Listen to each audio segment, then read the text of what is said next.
So I guess the leaping off point for the work was the death of a friend of mine who, his name was Joe, and he took his own life about 5 years ago.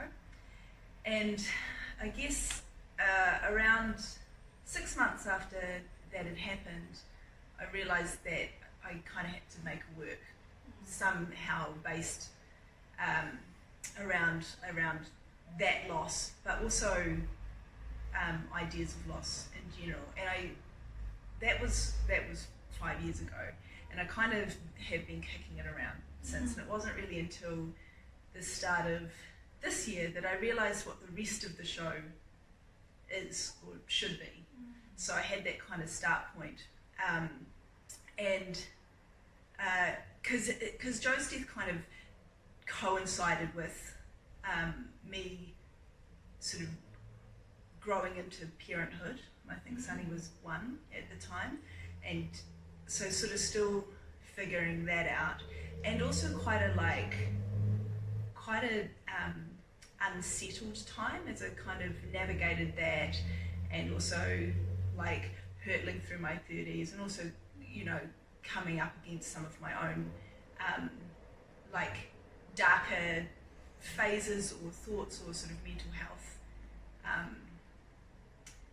issues. And so it was, I guess, at the start of this year that I realised that the rest of it is about resilience, and it's also about the need to kind of lean into joy. So I kind of wanted to take like a time and some ideas and thoughts that were darker and more painful, and then present them back to the world through a lens of play and joy, and kind of hopefully transition it, you know.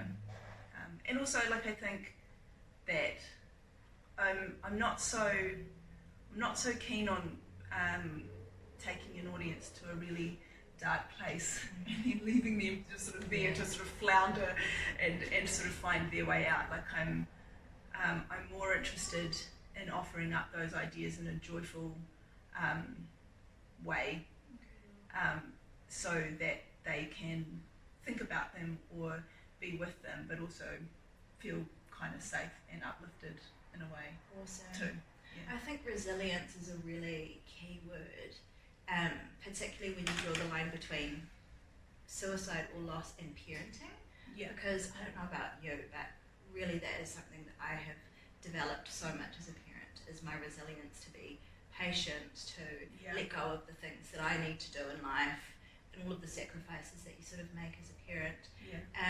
Has that been your journey as well? Yeah, totally. And it's funny because I'm sort of preparing this talk at the moment that I've got to go and give at my old high school, and I've sort of mentioned about resilience being such an important factor in creating a career or sustaining a career in the arts, and possibly more important than talent, you know. Totally. But, you know, also the fact that I don't think I really knew resilience properly. Like, I was learning the ideas of it in sort of the first 10 years or so out of drama school, but that real resilience I'm only starting to kind of get an idea of now, like as a parent, like post you know, some heavy losses, physical people, but also, you know, loss of time and loss of, you know, opportunities, or, you know, former selves, you know, that like when you, when I became a parent at least, that sort of view of the world sort of shifts, and a whole bunch of stuff sort of just falls away. Totally. And it's like a grieving process. Yeah, and so that there was, like, I was really in that process around the time that Joe died, and just not really able to, like, I couldn't have made the show that year. Like, I kind of needed to muddle through it to now to do it. Yeah. You have an incredible cast. Yeah. So talk a little bit about who you've got. So I'm working with Colleen Davis and Alice Canton and Cat Ruka. So exciting. Cat and I have been friends since we're 8. Yeah. And we were little ballet buds a million years ago. and Cat works she works as an actor now. She's a mum as well, and has a little side hustle, drawing portraits and doing commissions and things like that. And Colleen is an actor as well. She's an incredible singer.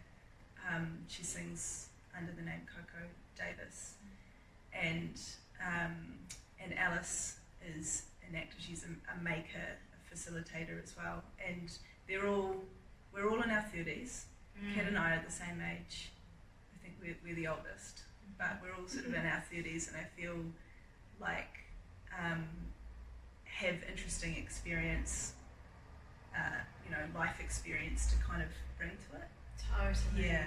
Yeah, was that something really important to you? Yeah, 100%. Because I think, I remember doing this like Fosse workshop when I was about 21, I think, and the guy,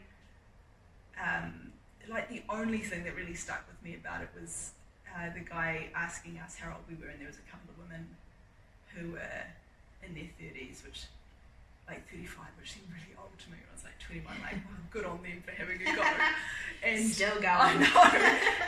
And he was like, we were learning this dance, and he's like, well, you can only really dance this, like really dance it, once you're in your 30s, and you've got to dance it with your life and your like your losses and your victories and stuff. And I was like super impressed by that. Always think about it, and that's what I mean. I guess I think it would have been.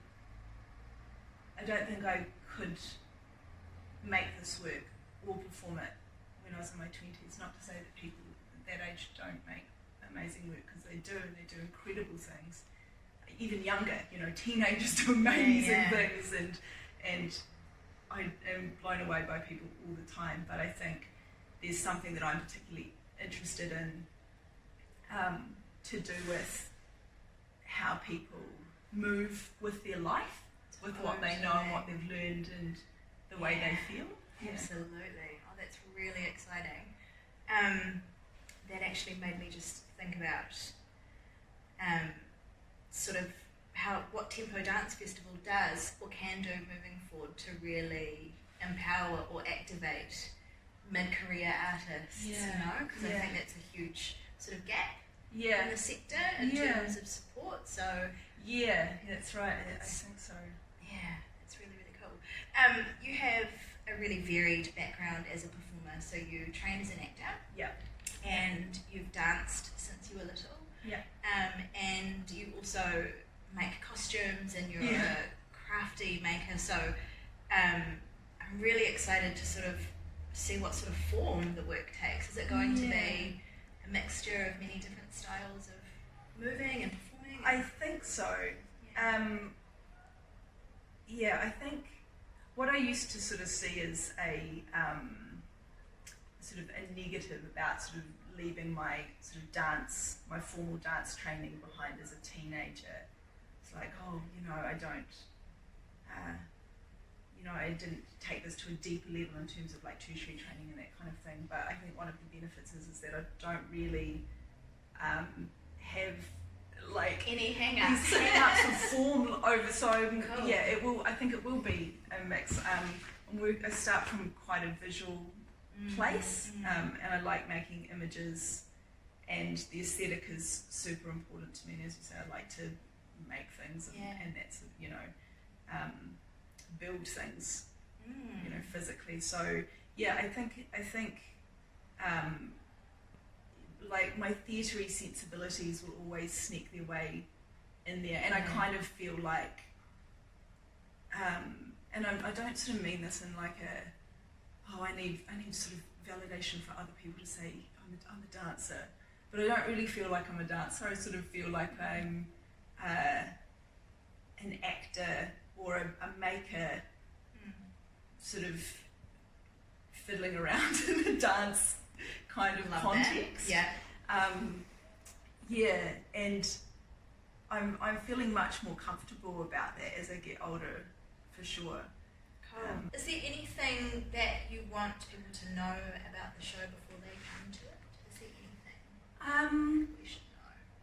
I think that I think it'll be a joyful experience. So don't be sort of frightened by the heavier ideas in it, because I'm kind of really just inviting you to kind of jump in to this like rabbit hole of my brain. And I put it to the dancers the other day that maybe what if they are kind of like the physical manifestation of those ideas for me. You know, if those feelings and ideas were weird human-y kind of forms, what would they look like? And I guess that's kind of a provocation for how it is. Cool.